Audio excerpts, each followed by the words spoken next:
Welcome back. Todd Stone joining us today. Spring session has ended in Victoria, so you're off, but you're not really off, but you're taking a break right now, Todd. It's great to have you on the show. Well, I'm home, so yes. you know, Chantel and the girls are happy about that. Yes. I'm going to be home a lot more now, through June through the end of September. Good. So able to show up at a lot more community events. Yes. You know, not be stuck in that legislative building down in Victoria. Sure. Are you enjoying it though?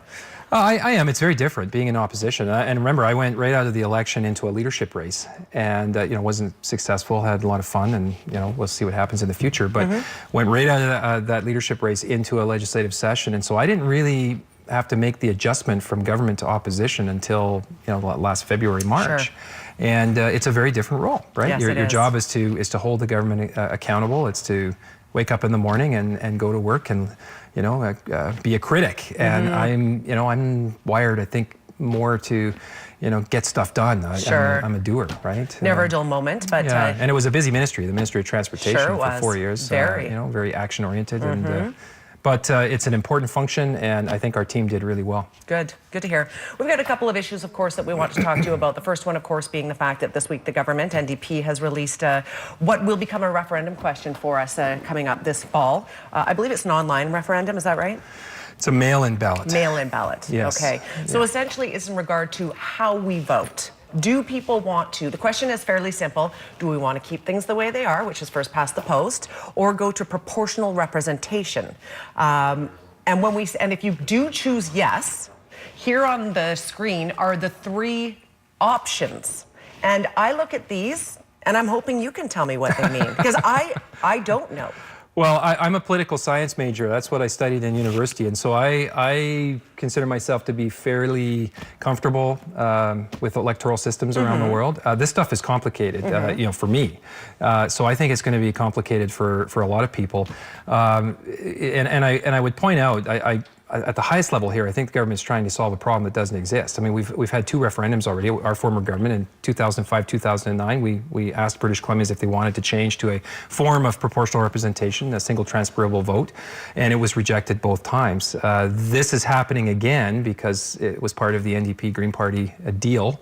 The NDP would not be in power if they hadn't agreed to the Green Party's demand for another referendum on proportional representation. So put that over here. The ballot is actually quite complicated. John Horgan promised a simple yes-no question, just like we've had in the two previous referendums. This one is actually a two-part ballot. As you point out, first question, do you want to keep the current system or move to a form of proportional representation? Yes, no. If the answer to that is a majority of yes, then these are the three forms of proportional representation. So to be very fair, the NDP, okay, they are trying to make a change, make sure people are getting what they want, but if they want people to answer this question properly, they've got a real education campaign coming their way. So in a nutshell, the three systems for PR that are being proposed are as follows. Something called dual member proportional. What that would essentially do is it would take our 87 ridings, would cut them in half, so there would only be, let's say, 40 to 45 ridings. Each of those 45 ridings would have two MLAs, not one like is currently the case, but would have two. One of the MLAs for each riding would be directly elected like we do now. Whoever gets the most votes in that riding. The second member would be appointed to represent that riding from a party list, a list that is developed by political parties and backrooms. And those candidates would be called top-up candidates. So they would be candidates that would be dropped in to represent an area. And the purpose of that is to bring the total percentage of of seats in the legislature up to roughly the total percentage of votes that each political party receives province-wide. Okay. So that's dual member. Pretty complicated. I've sort of got half of that, but that's all right. The second system is mixed member. This one is used in a number of European countries and so forth. This would cut the number of ridings in half, similar to the first form. But what would happen is in that, let's say, 45 ridings in British Columbia under that scenario, those 45 ridings would elect one MLA, like we do today. But these would be huge ridings. Remember, my riding, I would probably run in a riding that would extend from Williams Lake down to Merritt, from Revelstoke over to Lillooet. I mean, it'd be a huge area. That is big. And the other half of the legislature, the other 40 or so or 45 MLAs would be appointed, again, off of those party lists that are developed by political parties to bring up the percentage of seats for each party equal to the percentage of votes that that party gets. The third system... The third system's not even never been used, has it? Well, the dual member proportional and rural-urban proportional are not in use anywhere in the world and have never been in use. No one's ever heard of these two things. Now, rural-urban, what I understand it to be is cut the number of ridings in half. If you're designated an urban riding, which would be probably most of Metro Vancouver, then the electoral system would be the single transferable vote, which is what we voted on in 2005 and 2009 referendums. Very complicated counting system and ranking system and whatnot.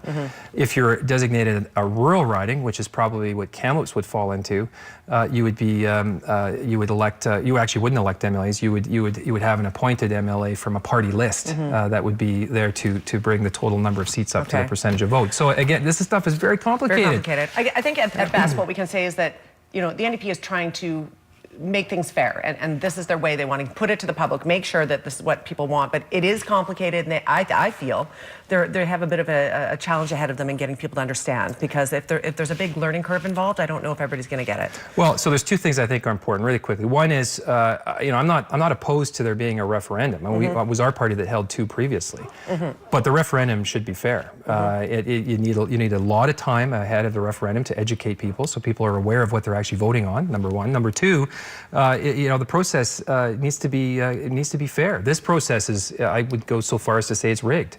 It's a simple 50% plus one of the vote that will determine the outcome, not 60% plus one before. I mean, we're changing how we elect our MLAs, the most important element of our democracy. The regional threshold for approval is gone. That's not in play anymore. It's a mail-in ballot, as I said earlier, which will ensure a low voter threshold. And get this, there won't even be a minimum approval or a turnout threshold required. So John Horgan stood up in the legislature the other day, and he actually said, 10% voter turnout via mail-in ballot, 10% of all eligible voters, and a 50% plus one support would be a mandate to change how we elect our MLAs. Yeah. That would be 5% of all the eligible voters. That is crazy. And what we're calling for is we want these details out. We want the riding maps out. The NDP have said they're not going to do that. We want all the details associated with these three models to be out there, and they say they're not going to do that. So this whole process is deeply, deeply flawed. And as I said, I'd go so far as to say it's been rigged to guarantee the result that the NDP and the Greens want. Let's see how it unfolds. We have boiled ourselves down to 1 minute left in this segment. Let's hit the Trans Mountain pipeline footage, please, quickly, Dave, if we could. I know what your thoughts are, but let's hear it.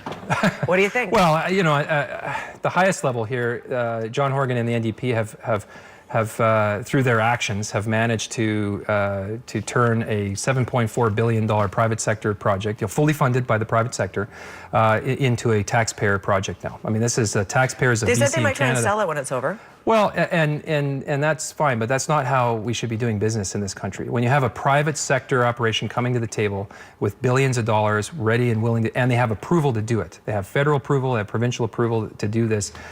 They shouldn't have to, the project shouldn't have to be bought by the taxpayers of Canada and the taxpayers of British Columbia.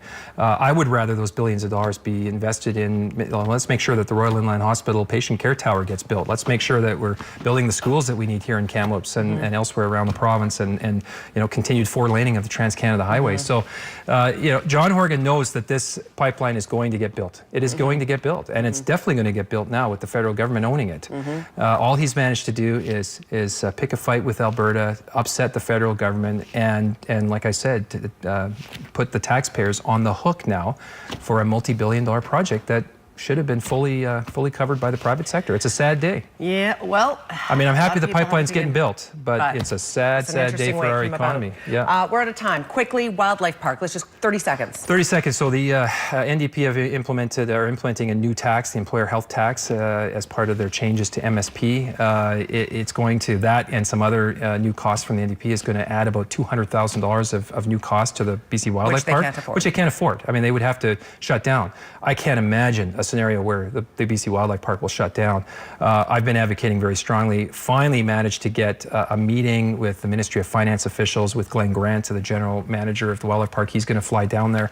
We're not going to let up on this one. The Wildlife Park is a fixture in this community. As kids, we all, you know, I mean, and now we have kids, and it's important, and it's important to the economy, and it's important for the rehabilitation services that they provide for Indigenous wildlife in British Columbia. Without putting my rosy sunglasses, I'd like to think that they're going to cut a deal and make it happen. I am going to make sure that that we find a resolution on this. It's too important not to.